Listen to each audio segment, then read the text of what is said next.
देखते हैं विज्ञान। विज्ञान को अंग्रेजी में साइंस बोला जाता है। जो विज्ञान है वो सीटिया शब्द से निकला है। सीटिया लैटिन भाषा का एक शब्द है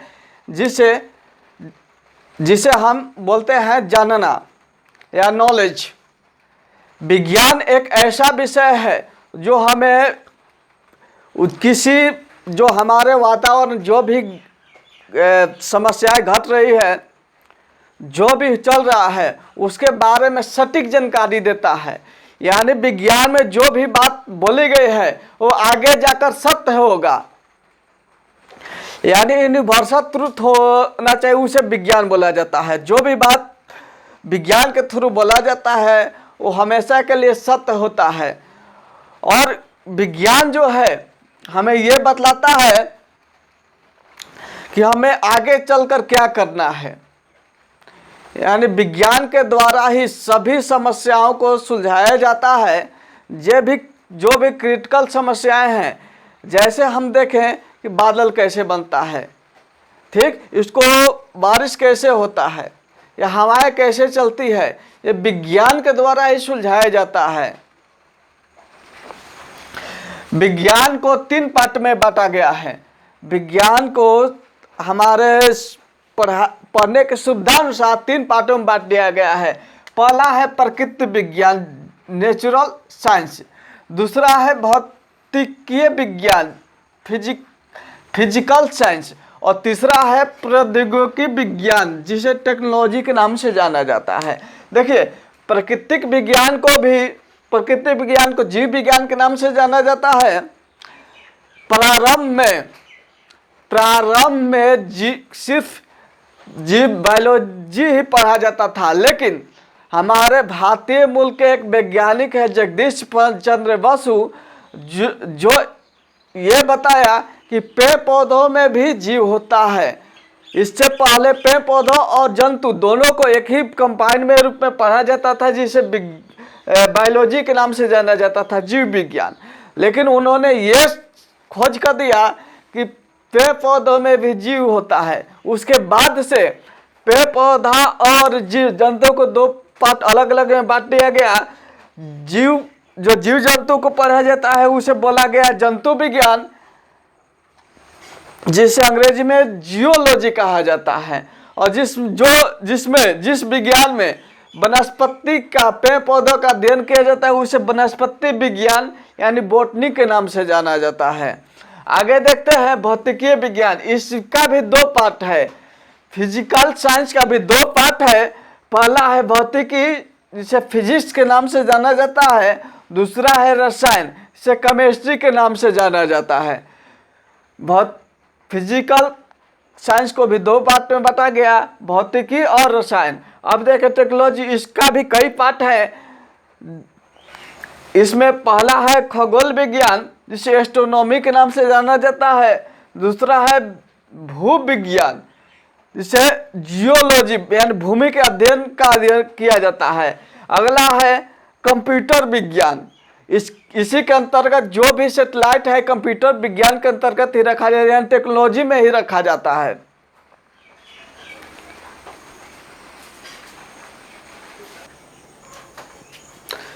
अब हम देखते हैं जीव विज्ञान। जीव विज्ञान का पिता बोला जाता है अरस्तु को। जीव विज्ञान के सबसे पहले जन्मदाता इस शब्द का प्रयोग किया था अरस्तु, इसलिए जीव विज्ञान का पिता अरस्तु को बोला जाता है। और जीव विज्ञान को कितने भागों में बांटा गया है? 2 भागों में बांटा गया है। पहला है जंतु विज्ञान, जिसमें सभी जानवर आ जाएंगे, यहाँ तक मनुष्य भी जानवर की कैटेगरी में आता है। इसका भी जंतु विज्ञान का भी खोज अरस्तु ने ही किया था। और इसने एक पुस्तक लिखा था हिस्टोरिया एनिमलम। हिस्टोरिया एनिमलम नाम का एक पुस्तक लिखा था। और जो दूसरा पार्ट इसका है वनस्पति विज्ञान। इसके पिता बोला जाता है थियोफ्रेटस को। जब वनस्पति विज्ञान के पिता को बोला जाता है थियोफ्रेटस को। इन्होंने हिस्टोरिया प्लांटेरम नाम का एक पुस्तक लिखा था। थियोफ्रेटस ने हिस्टोरिया प्लांटेरम नाम की पुस्तक लिखा था। अब देखते हैं आप किसी को पहले इसको जंतु विज्ञान को भी पहले से पढ़ सकते हैं, इसको भी पहले पढ़ सकते हैं, कोई इससे इफेक्ट नहीं पड़ेगा। हम देखते हैं जंतु विज्ञान को, जंतु विज्ञान को लेकर आगे बढ़ेंगे। पहला है आखिर जंतु, इसको दो पार्टों में क्यों पढ़ा? पहले तो एक ही पार्ट में पढ़ा जाता था, लेकिन इसका भारतीय मूल के वैज्ञानिक जो थे जगदीश चंद्र बसु, इन्होंने एक मशीन बनाया, क्रेस्टोग्राफ नामक मशीन बनाया, और उससे यह सिद्ध किया कि पेड़ पौधों में भी जीव होता है। जैसे हम लोग जीते हैं, हम लोग सांस लेते हैं, हमारे में जीव है, उसी तरह पेड़ पौधों में भी जीव होता है। वे भी सांस लेते हैं, वो भी सोते हैं, वो भी मर जाते हैं, ठीक ना। तो इनकी खोज से ये बात का पता चल गया कि उसमें पेड़ पौधों में भी जीव होता है, हमें भी जीव होता है। तब से पेड़ पौधा को दूसरे पार्ट में डाल दिया गया, वनस्पति विज्ञान के अंतर्गत रखा गया, और जितने भी जीव जंतु हैं उसको जंतु विज्ञान के अंतर्गत रखा गया। अब देखिए जंतु विज्ञान में देखा जाता है इसका सबसे छोटा इकाई क्या है, बॉडी का सबसे छोटी इकाई क्या है? सबसे छोटा अंग नहीं, सबसे छोटी इकाई क्या है? कोशिका। सबसे छोटी इकाई कोशिका। यह एक ऐसा अंग, सबसे छोटी एक ऐसा अंग है जो सभी क्रियाओं को करने में सक्षम होता है। इसमें भी कई पार्ट होते हैं, कोशिका में भी गोल्जिकाए होता है, लाइसोसोम होता है, इस तरह के कई पार्ट होते हैं, हम उसको भी आगे देखेंगे। अब आता है कि कोशिका का खोज किसने किया था? कोशिका का खोज किया था रॉबर्ट हुक ने, लेकिन इन्होंने कोशिका का खोज किया लेकिन मृत कोशिका का खोज कर दिया था। रॉबर्ट हुक ने मृत कोशिका का खोज कर दिया था। अब अगला वैज्ञानिक कौन है? तो अब जीवित कोशिका का कोई ना कोई खोज करेगा। कौन करेगा? ये एंटोनी वान लीमेनहॉक ने जीवित कोशिका का खोज किया था। पूछेगा जीवित कोशिका का खोज किसने किया था? तो एंटोनी वान लीमेनहॉक ने किया था। यदि ऐसे पूछेगा कि सिर्फ कोशिका का खोज किसने किया था, तो हम क्या मारेंगे? Robert Hooke.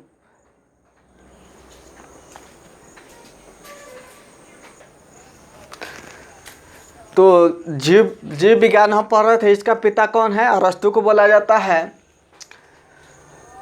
अगला है सब जीव विज्ञान शब्द का प्रयोग सबसे पहले किसने किया? जीव विज्ञान शब्द का प्रयोग यानी बायोलॉजी का प्रयोग सबसे पहले लैमार्क और ट्रेमिनस ने 1801 ईस्वी में किया। कब किया? 1801 ईस्वी में किया।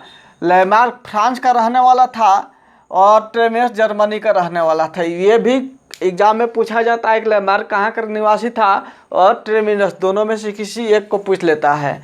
इसलिए आपको याद रखना है लैमार्क फ्रांस का रहने वाला है और ट्रेमिनस जर्मनी का रहने वाला है। अगला जो व्यक्ति है इसमें सबसे पहले हिप्पोक्रेटस आया है, ठीक है। इसने चिकित्सा शास्त्र नामक ग्रंथ लिखा। चिकित्सा शास्त्र नामक ग्रंथ लिखा, इसलिए इसे चिकित्सा शास्त्र का जनक बोला जाता है। ऐसे तो भारत में सबसे पहले चरक को चिकित्सा शास्त्र का जनक माना जाता है, लेकिन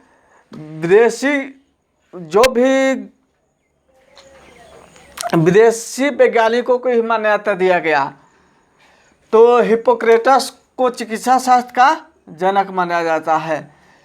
इसका कार्यकाल कब से कब तक है? 460 से 370 ईस्वी तक ये इसके बारे में अध्ययन किया।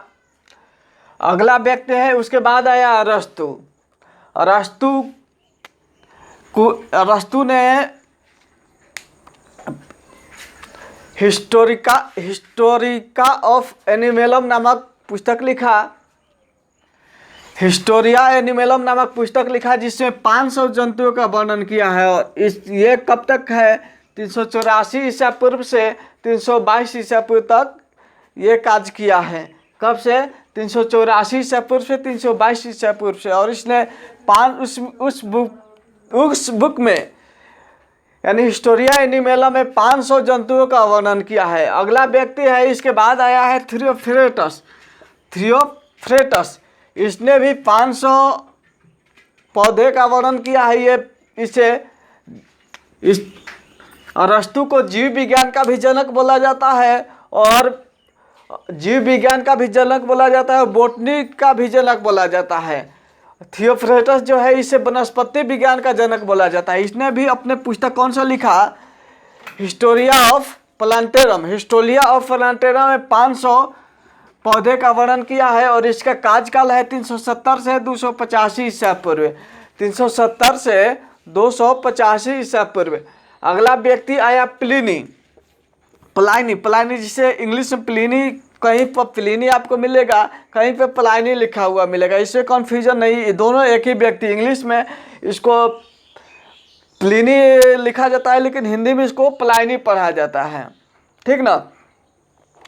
और ये नेचुरल हिस्ट्री नामक पुस्तक लिखा। प्लिनी कौन सा पुस्तक लिखा है, नेचुरल हिस्ट्री नामक पुस्तक लिखा। इसका कार्यकाल कब है, 23 ईस्वी से 29 यानी ईस्वी के बाद ये आया है।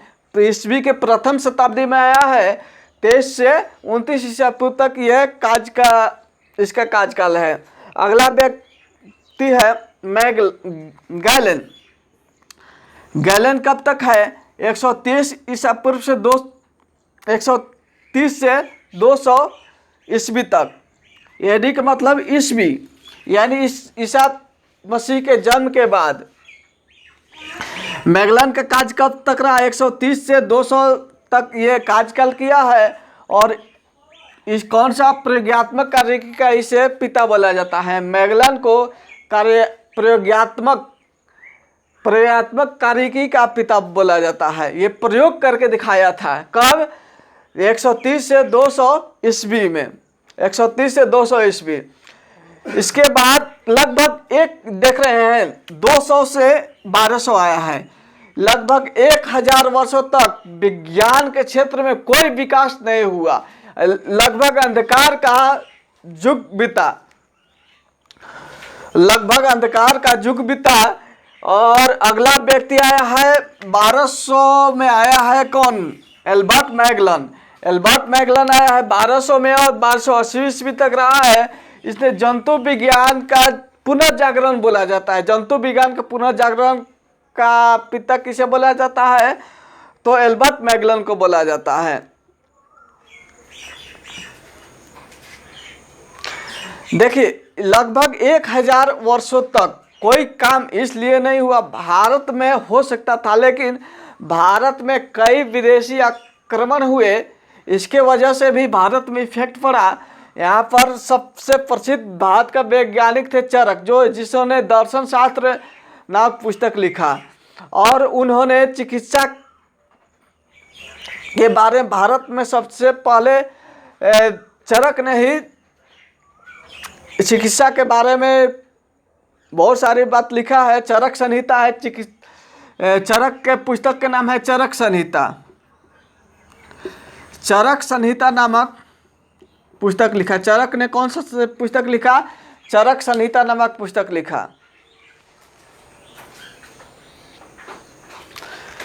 अब हम देखेंगे जीवों के गुण। जीवों के 12 गुण बताए गए हैं। जिसमें ये 12 गुण नहीं होगा उसमें जीव नहीं होगा। जैसे हम देखते हैं, पहला है श्वसन, रेस्पिरेशन। श्वसन, हम सांस लेते हैं उसे बोला जाता है श्वसन। सांस लेते हैं छोड़ते हैं, सांस लेते हैं छोड़ते हैं। हम जिस तरह सांस लेते हैं, पेड़ पौधा भी उसी तरह सांस लेते हैं। हम क्या सांस, ऑक्सीजन को सांस लेते हैं, पेड़ पौधा CO2 सांस लेते हैं, ठीक ना। उसके बाद है पोषण। हमें जीवित रहने के लिए पोषण आवश्यकता है। हम कुछ खाएंगे तो ही तो जिएंगे। हम लोग क्या खाते हैं, पेड़ पौधा जो बनाता है उसको हम लोग खा लेते हैं।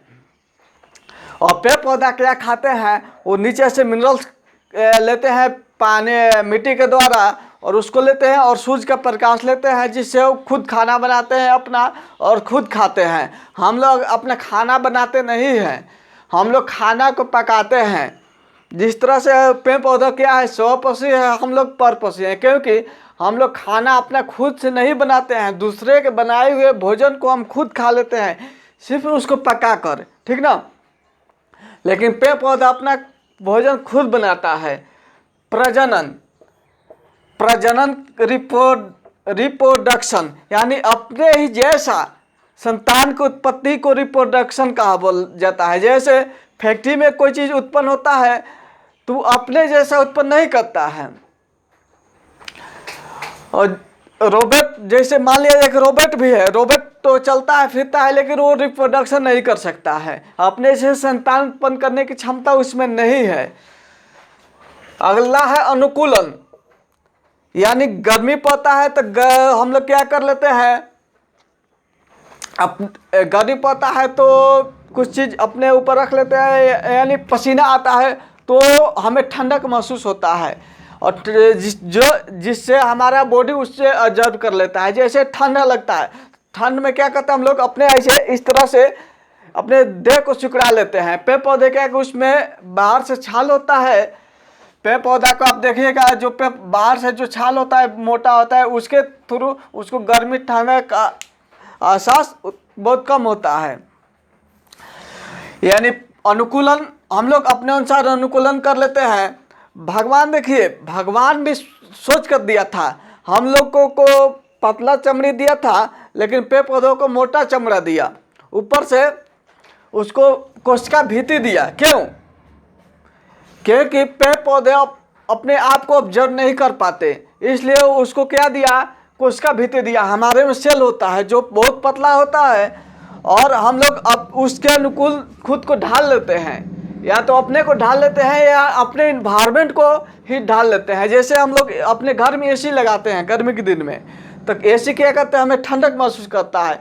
बारिश होता है तो बारिश में क्या करते हैं हम लोग अपना घर बना लेते हैं जिससे हम लोग बच सकते हैं। अब देखते हैं गति, मोशन। हम लोग इधर उधर जाकर गति करते हैं, पेड़ पौधे एक जगह रहकर गति करते हैं। वे उसका जो जड़ होता है, जड़ अंदर की ओर भागता है, यानी एक जगह रहकर वो गति करता है। और देखिएगा कि पेड़ पौधा इस तरह से हिलते डुलते रहता है, यानी वो भी गति करते रहता है। जिस पेड़ पौधा में हवा बहुत कम लगता है, जहाँ वो उसका वृद्धि उतना बहुत कम होता है, यानी जिसमें गति नहीं होगा उसमें वृद्धि नहीं हो सकता है। ठीक ना। अगला है संवेदनशीलता।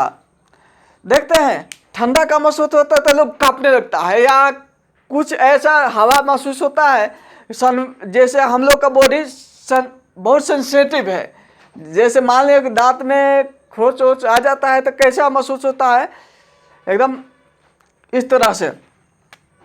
यानी हम लोग में इस तरह पेड़ पौधे में सेंसिटिव है, उसको नॉर्मली नहीं दिखता है, लेकिन इसी सेंसिटिव को किसने दिखाया था, जगदीश चंद्र बसु ने एक मशीन द्वारा दिखाया था, क्रेस्कोग्राफ नामक मशीन बनाया था। उसके द्वारा ये दिखाया था कि जिस तरह से हम लोग को काटता है तो हम लोग छटपटाते हैं, उस तो पेड़ पौधों को भी काटा जाएगा तो वो भी छटपटाता है, यानी उसमें भी जीव होता है। तो क्यों होता है, संवेदनशीलता के कारण। उसमें भी संवेदनशीलता है लेकिन उसका संवेदनशीलता हमें दिखाई नहीं देता है, और मानव का संवेदनशीलता हमें दिखाई दे देता है।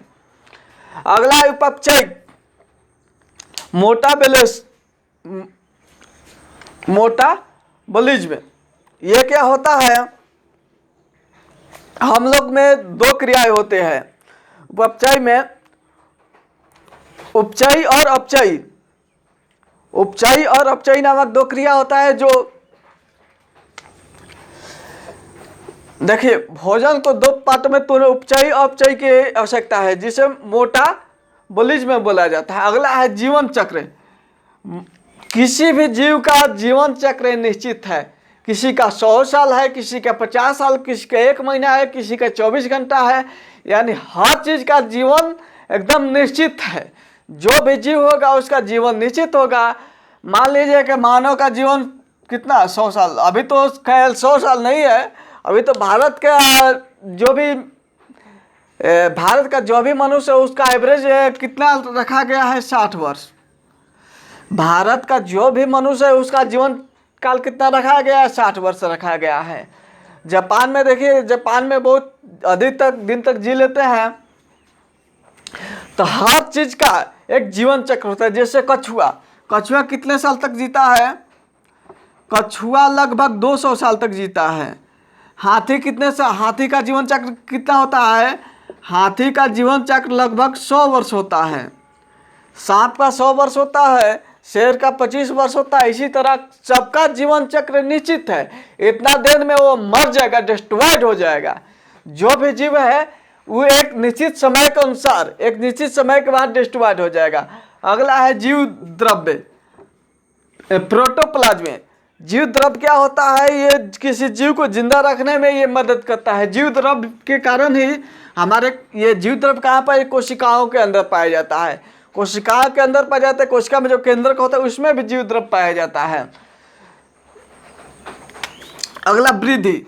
जो भी जीव होगा वो वृद्धि करेगा। जैसे हम लोग वृद्धि करते हैं, पेड़ पौधे वृद्धि करते हैं, जानवर भी वृद्धि करते हैं। उत्सर्जन, जो भी जीव होगा वो उत्सर्जित करेगा। जैसे हम लोग सांस लेते हैं और छोड़ते हैं क्या है? कार्बन से, यानी कार्बन डाइऑक्साइड का उत्सर्जन करते हैं।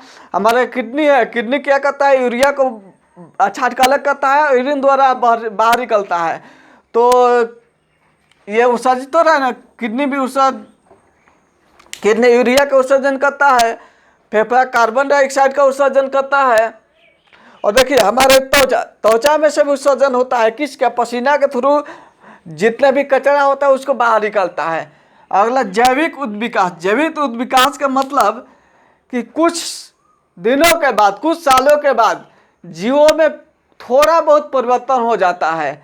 जैसे हम लोग आदि मानव थे तो एकदम निहुर कर चलते थे, झुक कर चलते थे, लेकिन आज हम लोग सीधे चल रहे हैं। देखा जाए तो पहले हम लोग के पूरा शरीर पर बाल था, लेकिन चेहरा साफ हुआ। कुछ लोगों को अभी भी देखिएगा कि बॉडी पे बाल रहता है। इस तरह कुछ ना कुछ परिवर्तन होता रहता है।